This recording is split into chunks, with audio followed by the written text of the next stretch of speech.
Over the last year, Congress began to restore our investments after the years of disinvestments that working families, the middle class, and vulnerable people believed was wrong. Spending has favored the biggest corporations and special interests who got hurt first in Washington. But hardworking Americans are still paying high taxes and have not seen a pay increase in years. The spike in the cost of living, gas prices, and rent are blows to so many. That has guided our priorities, and it has guided that in these bills. In the Appropriations Committee, we were determined to put together bills that ensure we offset the rise in prices produced by blocked supply chains, the greed of oil companies, and the Russian invasion of Ukraine. H.R. 8294, the package of the 6 2023 appropriations bills before us, provides the critical funding America needs. Instead of catering to big corporations and the wealthy, we uphold our commitment with this legislation that helps lower the cost of living, creates American jobs, gives working families a better shot, and supports small businesses. And as we do so, we tackle our nation and the world's toughest crises. We reach some of our most vulnerable Americans by funding the programs that keep roofs over their heads of millions and keep food on the tables of millions more. We strengthen nutrition assistance through WIC, food stamps, the child nutrition programs like school meals. We increase access to affordable housing with rental assistance programs and improve the safety and living conditions of those in public housing.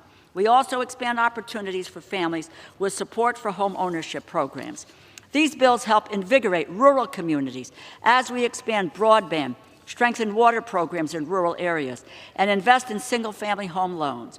We support Native Americans and honor the federal government's responsibilities to Native families by investing in strong and resilient tribal communities, including through housing, education, and health care programs.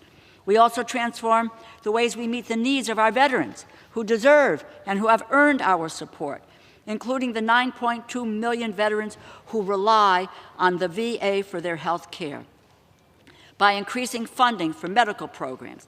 And for the first time ever, we put VA medical care into its own funding category so that funding for veterans does not have to compete with other critical programs. Supporting those who protect us also means protecting service members and their families in communities all over this nation. We invest in our national security, improve our military readiness through robust investments in critical military installations at home and abroad, and in the well-being of our service members and their families. At the same time, we also make our communities safer by supporting victims while fighting crime, violence, and corruption. This package strengthens our capacity to work for all Americans.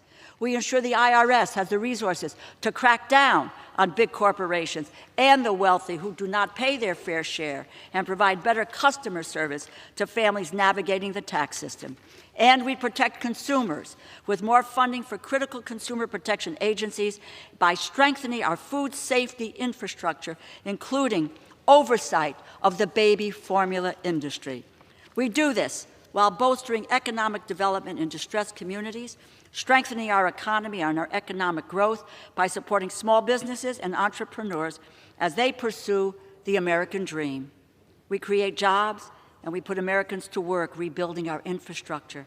We help small businesses grow and thrive, foster the green energy jobs of tomorrow, and support a skilled and growing workforce.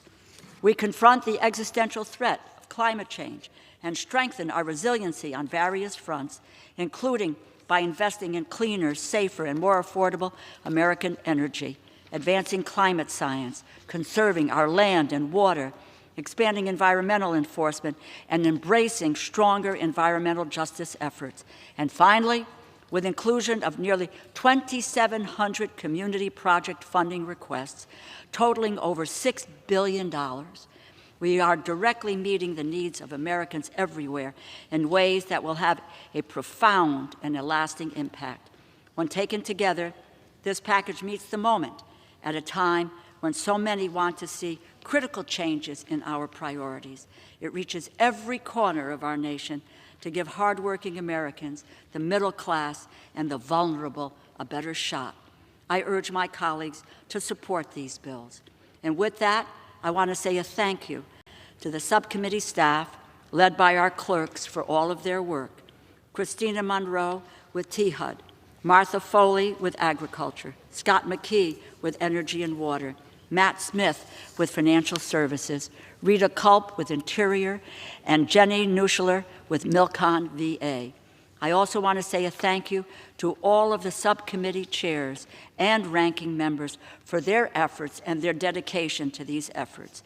Interior Environment Subcommittee Chair Pingree is not here today, but I want to specifically thank her for her work. This bill makes transformative investments in our environment, and this is in large part because of her relentless advocacy. Again, I urge support for the bill, and I reserve the balance of my time.